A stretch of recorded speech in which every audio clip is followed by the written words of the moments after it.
జ్ఞానము అనేది ఎప్పుడు వస్తుంది మనకి? మనలో ప్రాపర్‌గా అన్నీ వర్క్ చేసి. అంటే మన మైండ్ సెట్ కరెక్ట్‌గా ఉన్నప్పుడు. అంటే మనలో ఇంటేక్ అండ్ అవుట్ గోయింగ్ కరెక్ట్‌గా ఉండాలి. మన థాట్స్ కానీ, మన ఫీలింగ్స్ కానీ ఇంటేక్ ఎలా ఉంది, అవుట్ గోయింగ్ ఎలా ఉంది అనేది మనం గమనించాలి. సో, ఈ వాయు ముద్రను కూడా జ్ఞానముద్ర అని అంటారు.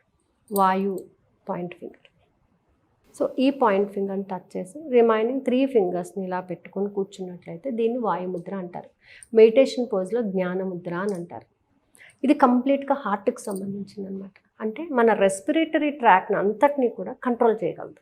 మన బ్రీత్ ఇన్ బ్రీత్ అవుట్ అంతా కూడా ఈ వాయుముద్ర ద్వారా ఉంటుంది. అంటే మన అనాహత చక్రము వాయుతత్వాన్ని కలిగి ఉంటుంది. అంటే మనసును కంట్రోల్ చేసుకోగలం. వాయుతత్వం అంటే వాయువు ఒక చోట స్థిమితంగా ఉండదు, ఇట్ మూవ్స్ ఆన్.